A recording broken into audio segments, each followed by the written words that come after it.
The village well stood at the far end of a narrow lane in Donghua, right beside an overgrown field that no one had dared to cultivate. The villagers stayed away from the well ever since a stormy night 16 years ago when Mrs. Mao, the caretaker of the village shrine, was found hanging from a rope tied to the well's frame, her head drooping low, eyes wide open and lifeless, mouth agape as if she had tried to speak something too late. After her death, the villagers sealed the well with a heavy concrete lid and erected a rusted iron fence around it, hung a wooden sign that read, "Keep out." But that didn't stop the disappearances. One by one, children in the village began to vanish. No screams, no footsteps, no trace. Thao returned to the village on a day when the wind had turned cold. She hadn't planned on coming back, but her mother, Mrs. Cuck, had called, saying her father was gravely ill. As she stepped off the crowded bus, a sharp wind sliced through the bamboo hedges lining the dusty road, rustling dry leaves like brittle bones. The lane was uneven and narrow, but silent. Too silent, as if the earth itself held its breath. Her family's house sat near the old shrine, not far from the sealed well. From the second-floor window, if one drew back the curtain, they could see it clearly, like a wound the village had tried to bury. Her father lay curled up in bed, his eyes cloudy and distant, staring at something beyond this world. He hardly spoke. Only mumbled fragments Thao couldn't make sense of. Sometimes he called out names. "Tam, don't drag me," and screamed as though something unseen had taken hold of him. When Thao asked her mother, she shook her head, saying it was just feverish hallucinations from age and illness. But that night, as the house slept, Thao heard something dragging. A soft, wet scraping sound coming from her father's room. She tiptoed to his door and peeked in. He was sitting on the floor, his back to the bed, face pressed to the wall, murmuring incoherently. At his feet were small, wet footprints, round and dark, leading all the way to the back door. The next morning, when she asked him about it, he remembered nothing. Only her mother seemed truly frightened. She gripped Thao's hand and whispered, "Don't go near the well. No matter what you hear, don't go." But the warning came too late. On the third night, as the village sank into a moonless sleep, Thao heard knocking. 3 soft taps, perfectly spaced. She thought it was her mother and opened the door, but there was no one. Only the wind slipping past her ankles and the endless song of crickets. As she turned to go back inside, she heard it. Water. The sound of water being scooped with a wooden bucket. Gentle, repetitive. The sound came from the direction of the well. Thao froze, then grabbed her flashlight and stepped outside. Every step felt slower, heavier, like something was trying to hold her back. The wind threaded through her hair with icy fingers. When she reached the iron fence, she saw the concrete lid, meant to be immovable without a crane, had already been lifted and set aside. Someone had opened the well. Thao shined her light down. The beam never reached the bottom. All she could see was water, rippling faintly, reflecting her own face. But something was wrong. Her reflection wasn't still, it was smiling. In that instant, the wind stopped dead, her flashlight flickered and died. She looked up. A woman stood across the fence. Her long hair veiled her face, unmoving. She didn't move, didn't sway, but Thao could feel the gaze beneath that curtain of hair stabbing into her skull. She couldn't scream, couldn't move. The air around her locked like iron. And then the wind returned, gusting hard. It lifted the woman's hair. Her face had no eyes, no nose, only a wide, gaping mouth, black and endless, like the well itself. Thao screamed. Everything went black. She woke up in her own room, her mother sitting beside her, eyes red from crying. Her mother said they found her unconscious at the back door, her limbs cold as stone. Thao tried to explain what she saw, but her mother silenced her with a trembling hand. Then she handed Thao an old notebook, the paper yellowed with time. Inside was a list of past village residents. One page had red lines drawn across it, each entry marked with a date. July 1987, missing, 1 child. July 1989, missing, 2 children. July 1991, missing, 1 adult, Mrs. Mao. At the bottom of the page was a small, scribbled note. All were last seen near the well, just before midnight. Thao flipped further. The last page held a single sentence. It calls in a familiar voice. If it says your name, do not answer. She slammed the book shut. That night, she heard her father's voice calling from the backyard. "Thao, where are you? I'm in pain." But when she checked, He was asleep in his bed, breathing in shallow wheezes. The voice outside kept calling, softly at first, then more insistently. "Thou, help me." And then it shifted, lower, rasping like rusted hinges. "Thou, look at me." She backed away, gripping the string of prayer beads her mother had hung beside the bed. On the window pane, in the pale silver of the moon handprint, slowly sliding downward, and then a face. Her own face. But it wasn't right. The mouth was slit open to the ears, and the eyes were all white. She fainted again. She came to with the morning light slanting across her face, illuminating dust motes floating through the air. Her lips were dry. Her mother sat quietly by the foot of the bed, worry carved into every line on her face. She didn't ask questions, didn't say a word, just placed a bowl of warm rice porridge on the nightstand and left the room. Thao forced herself to sit up. Her body ached in places she hadn't realized could ache. When she looked at the window, the handprint was gone, but the faint smudge remained, a trail of water droplets, perfectly circular, as if something had stood there dripping, waiting. That afternoon, she ventured out.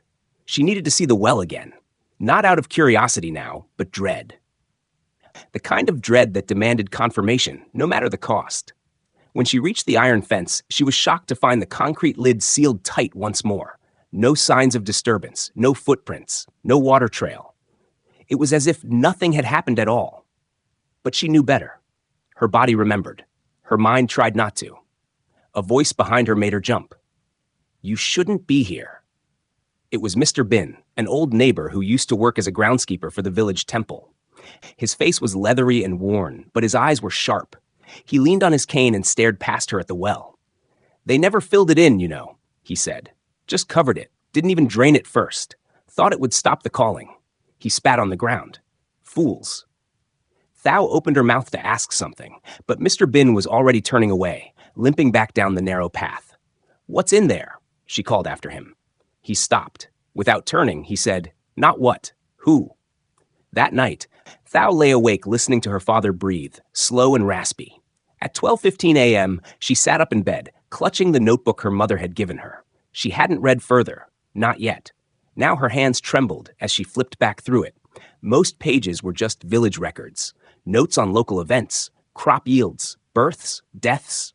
Then came a section at the back, entries from someone's personal thoughts. Perhaps Mrs. Mao's, or someone else entirely. It doesn't come for strangers, only the ones who know its name. It changes its voice, becomes the ones you love. The deeper you listen, the more it sees. Don't think about it too long. It hears thoughts. Thao slammed the notebook shut and held it to her chest, breathing hard. Her skin prickled with cold. It felt like something had entered the room. Not physically, but mentally, like a spider crawling through the walls of her mind. 2 nights later, her father died. No one could explain how. The doctor from town said it was heart failure. But Tao had been awake. She had heard him gasping, whispering something to the darkness before his breath caught, twisted, and stopped. And when they cleaned the room, they found muddy water pooled around the base of his bed. The funeral passed in a fog. Thao moved like a ghost. Her mother didn't speak much anymore, just stared out the window, lips pressed into a thin line. It was that same night, the night after they buried him, that Tao had the dream. She stood in the middle of the field behind the well, barefoot, soil cold and wet beneath her feet. Around her were children, dozens of them. Silent, standing perfectly still in their school uniforms, all faceless. The air was thick, wet, full of that strange smell, earth and rust and old water. One by one, the children turned toward her, and in unison, they pointed at the well. She turned too.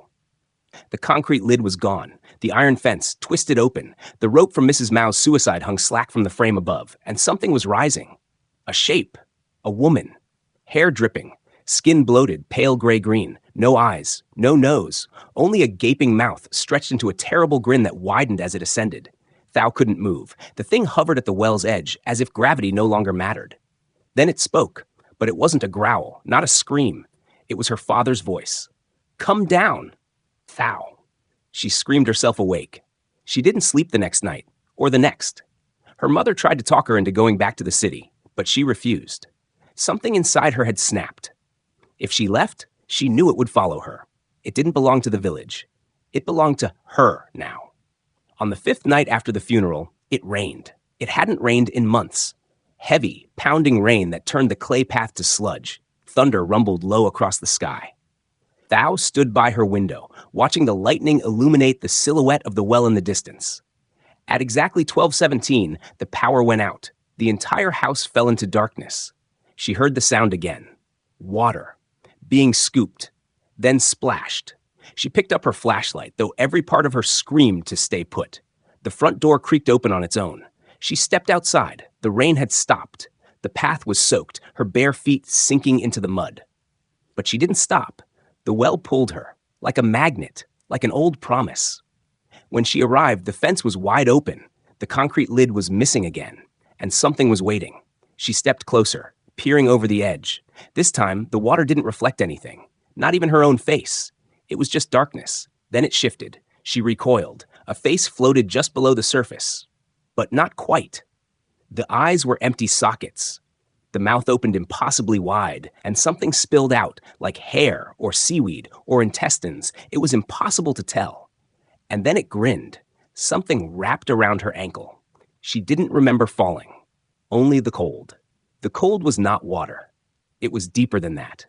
Thou felt no splash, no sense of falling through liquid. Only a sudden silence, complete and suffocating, as though she had been pulled into the space between thoughts. Her limbs were weightless, her lungs empty, yet she did not drown. She did not breathe. She opened her eyes. There was no well, no night sky, no rain, only endless black. And then shapes emerged, barely visible, like smudges on old film. Children. Dozens. They floated around her like leaves suspended in water. Some clutched toys, some wore school uniforms. None had faces. They drifted without sound or motion, as if trapped in mid-scream, their mouths open and hollow. Thou tried to move, but her body no longer belonged to her. The cold had claimed it, stiffened it, made her part of the stillness. Then a voice spoke, but not aloud, inside her. You came on your own. It sounded like her mother, then her father, then herself. You heard me. You answered, so now you see. The darkness pulsed, a shape formed before her, the woman, closer now. Not a ghost, not a corpse, something in between. She wore a soaked school uniform. Her hair was tangled with weeds. Her neck hung at a broken angle, the skin bruised where the rope had once been. Her face was clearer now. It was Thau's. Not a resemblance.